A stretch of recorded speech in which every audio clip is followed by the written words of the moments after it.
So good morning. For those of you who don't know me, I'm Sarah Lammert. I'm a member of this congregation.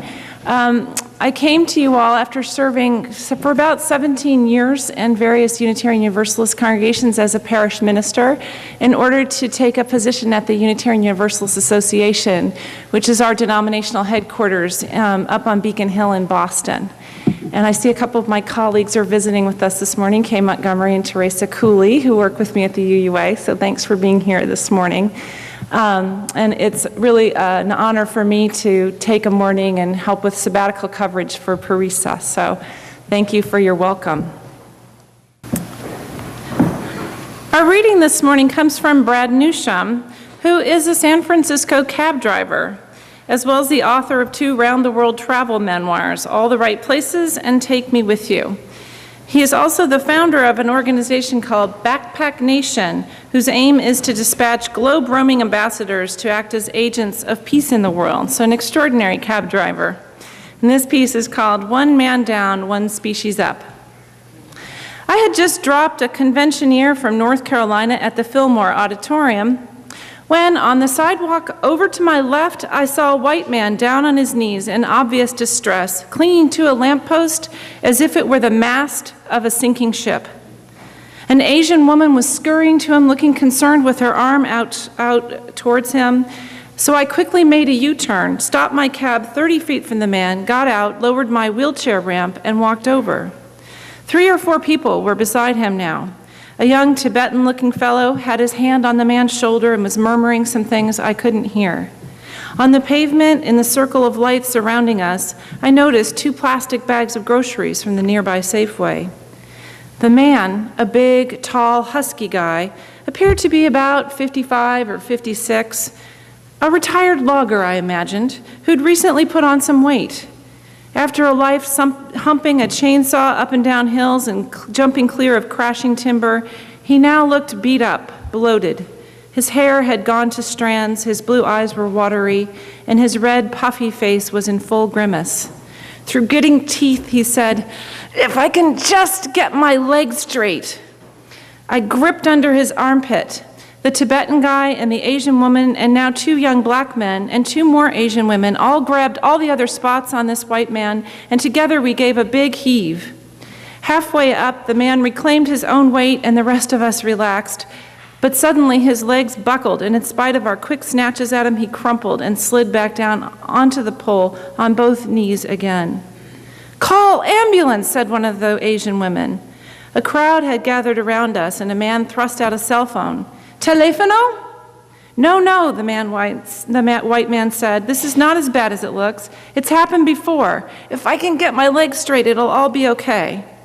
"If you make it to my taxi," I said, "I'll take you wherever you need to go."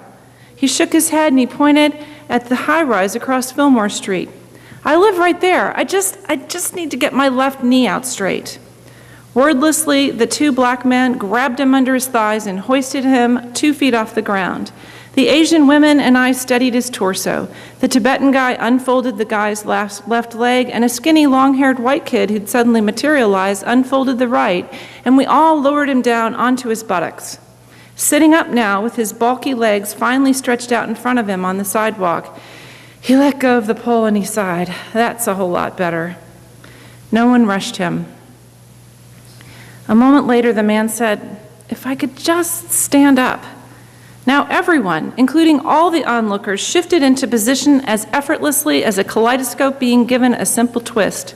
With 5 or 6 of us lined up on either side of him, lifting, the man came right up like a high-speed elevator. "Oh yeah," he said, "oh yeah." No one let go until he locked his legs and took a few practice steps. He caught his breath. He gathered himself. He bent to pick up his groceries, but a dozen hands beat him to it. The novelist Ann Tyler once suggested that if extraterrestrials were to land near a hospital emergency entrance and see all those white-clad attendants rushing out to assist the incoming injured, they would surmise that human beings were the most caring, most loving species in the entire universe. The man shuffled off towards his high-rise. The 22 Fillmore swept into the bus stop across the street, and the 2 black guys and the Tibetan man trotted after it. The Asian women silently reclaimed their own bags and scattered. I retrieved my cab's wheelchair ramp. On the radio, the dispatcher was saying, "There's a call waiting over in zone 56. And there ends the reading.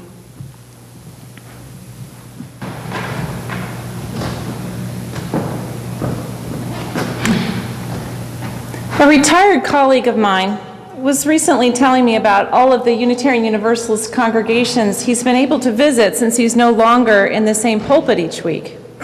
He's been to churches with box pews like this one.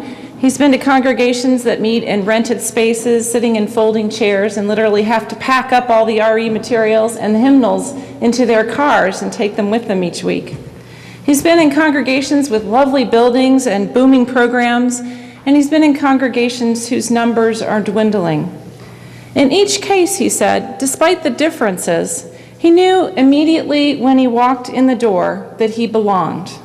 I looked around, and it was just that sense. These are my people, he explained.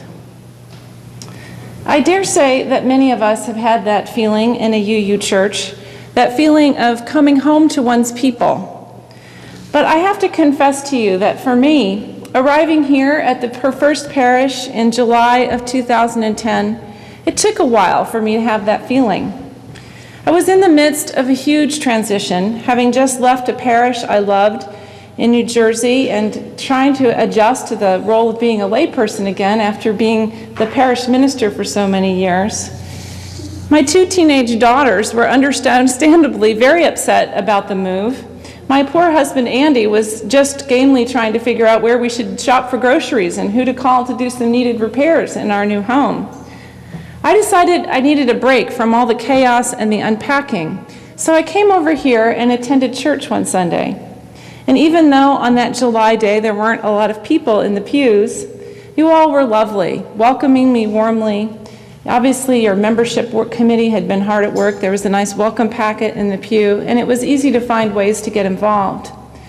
But this was an internal thing, as I sat here uncomfortable and lonely inside of my own bubble of kind of newness, anticipation, and a mixture of grief. You know how these box pews are. Your body doesn't quite conform to the right angles, and so you're always shifting and trying to fit in. Well, that's how I felt spiritually, like I didn't quite know how to fit. Week after week, it was the same. I would come here, I would enjoy the music and the fabulous preaching, but I couldn't allow myself to relax and connect and just feel at home. And then that September, on top of everything else that I was dealing with a new job and a new place, one of my closest friends died suddenly, leaving me truly bereft. So, like many of you, I came in the next week and I lit a candle at the front. But under the surface, my heart was churning, and I didn't really know how to open up and just let the healing of this place enter in. But then, one Sunday, it happened. It was Robin Barraza's last Sunday here. Some of you remember this day. And she was standing up here where I am, acknowledging all of you and telling you how much she loved you. And I just couldn't stop crying. I was sitting somewhere mid-pew. I mean, we wouldn't want to sit too close. Thank you for sitting in the front pews today. And actually, it had started the moment the kids had gotten up to light the chalice. Suddenly, it seemed so precious to me. I just was in tears. And then I cried through the first hymn, and I cried through the readings. I cried through the whole sermon, and I was just using up the very last Kleenex in my bag when a flash mob started appearing around the church. People started standing up in the pews and spilling out of the doorways, singing The Body Electric. And in that moment, my heart broke open, and I fell in love with this church and with all of you, and I knew that you are my people. The Buddhist teacher, Sharon Salzberg, tells a story of a time when she had one of those disastrous plane delays that seem to happen more and more. The kind, though, where you're not still sitting in the comfortable lounge, but you've already boarded the plane, and some mysterious minor repair is needed. You wonder whether the plane's going to fly at all, and if it does, if you're going to be safe.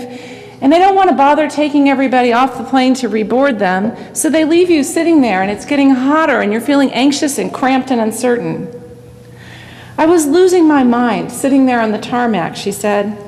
We had been stuck for more than an hour now, and it was hot and stuffy, and some people were beginning to yell at the airline personnel about their connecting flights. Suddenly, I remembered a practice I have of looking around and thinking to myself, these are my people.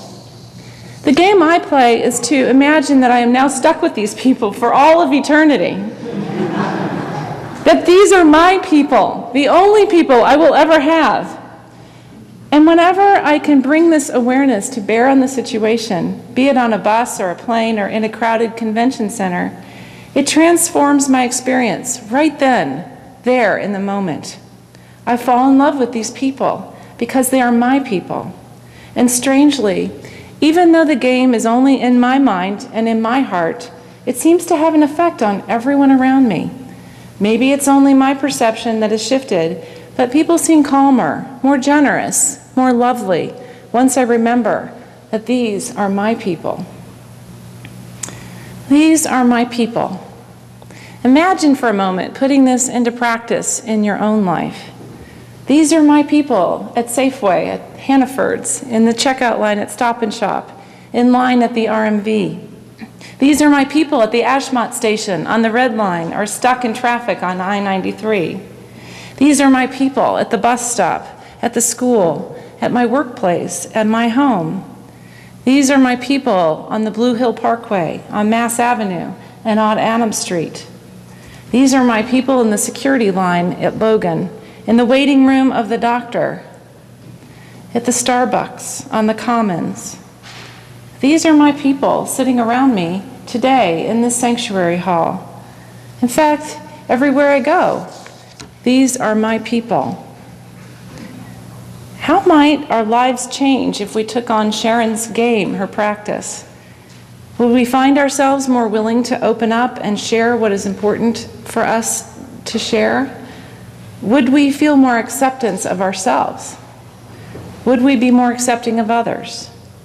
How might our world be transformed if such a practice were to become commonplace?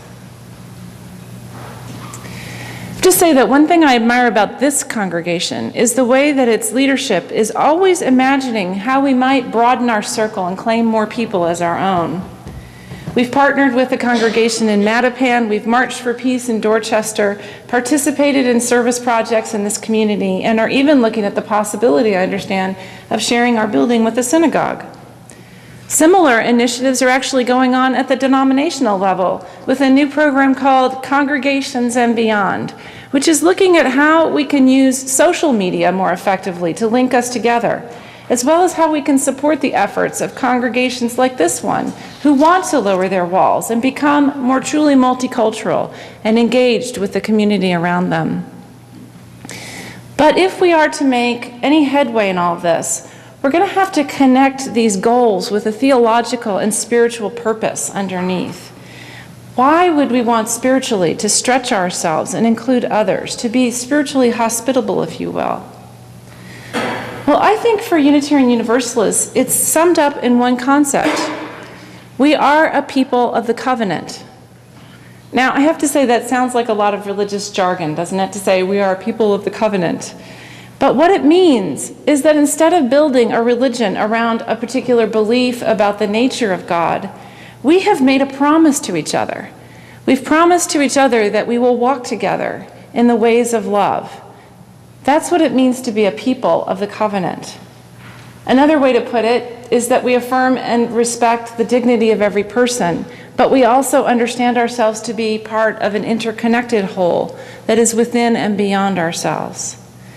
This is what united the standing communities of our pilgrim forebears, and it remains the central practice of our faith today.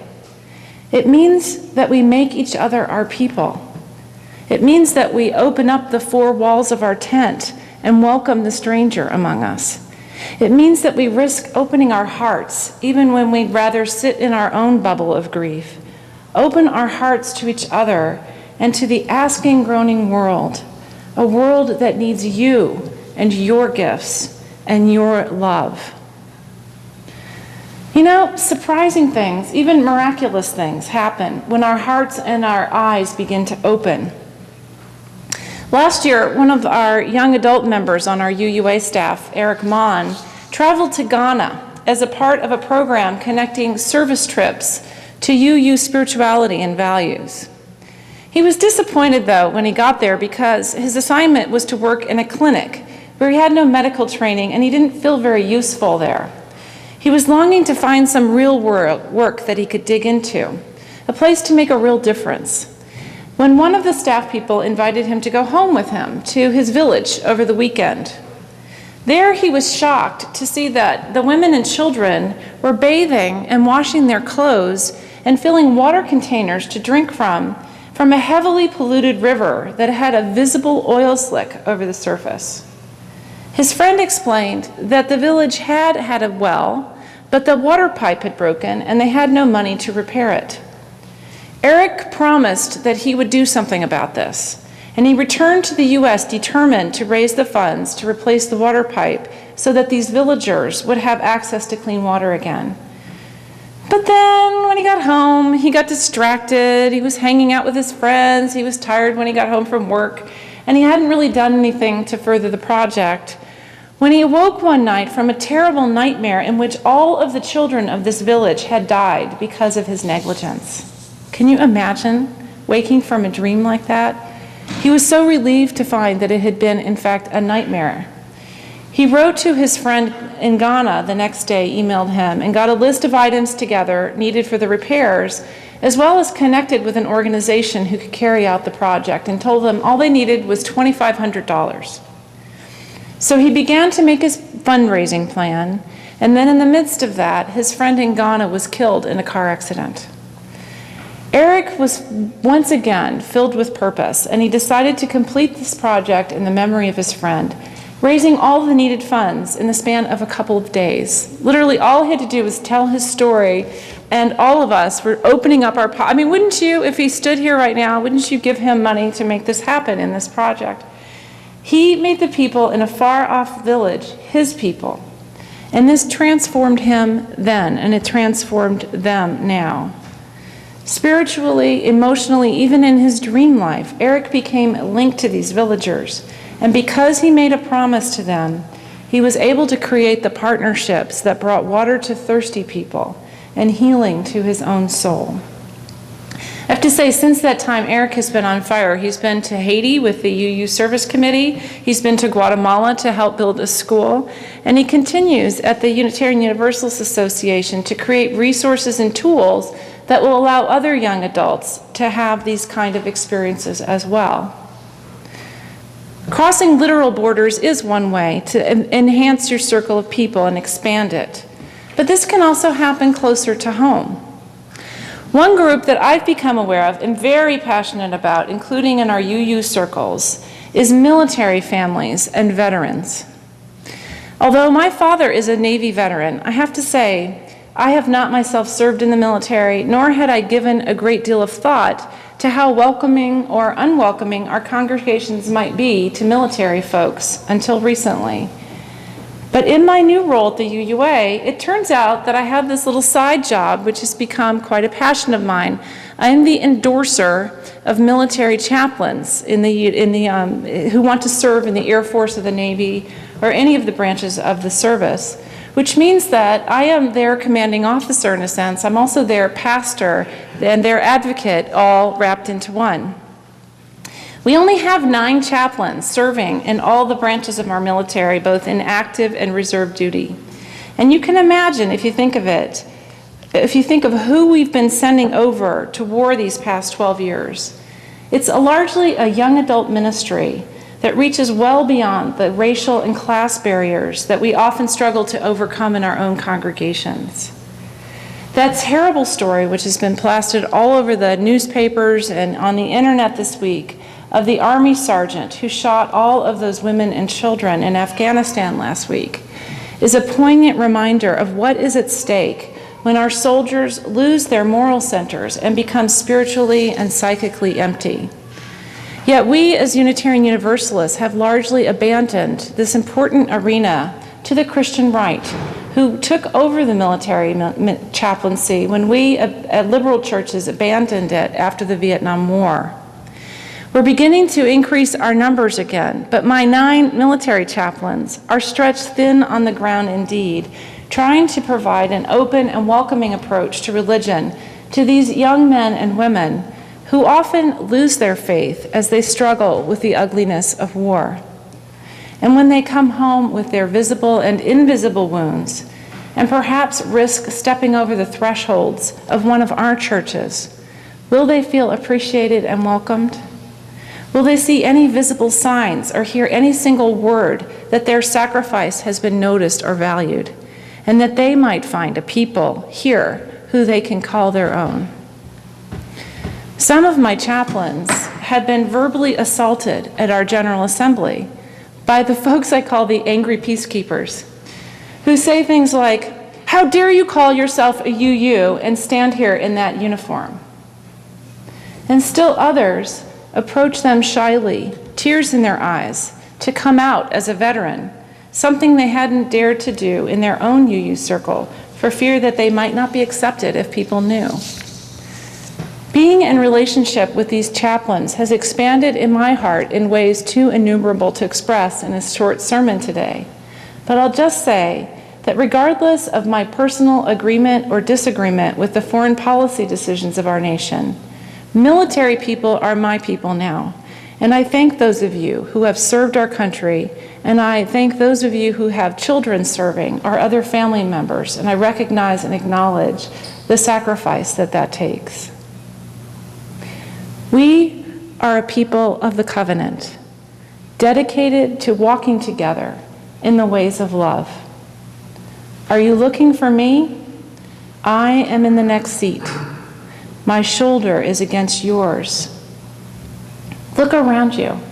Literally, look around you. These are the people who will hold your hand if you dare to ask. These are the people who will encourage you in your spiritual journey. These are the people who will challenge the places that are brittle or resigned or grieving inside of you. These are the people who will work with you for change.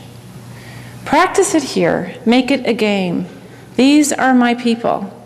And then take it out to the buses and the trains, the public squares and the places of business, the town councils and the schools, and even the sports fields. Stop and breathe and say to yourself everywhere you go, these are my people. Indeed, it might just forever change you and our world. May the mystery of God enfold you, and amen.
Please join us as we say the unison dedication.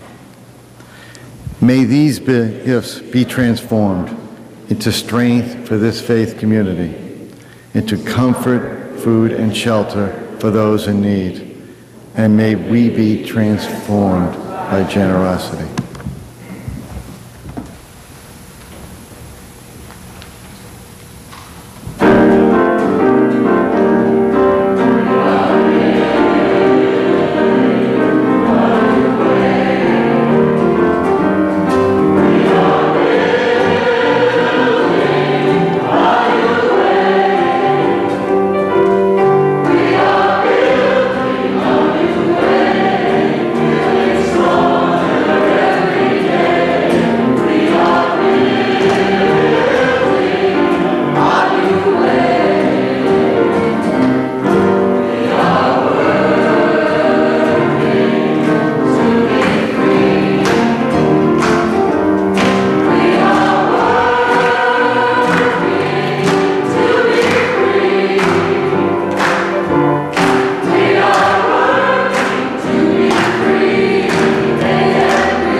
As you leave this place, go out into the bus stops and the doctor's rooms, go out into the byways and the highways and the streets, and claim the people you see as your own.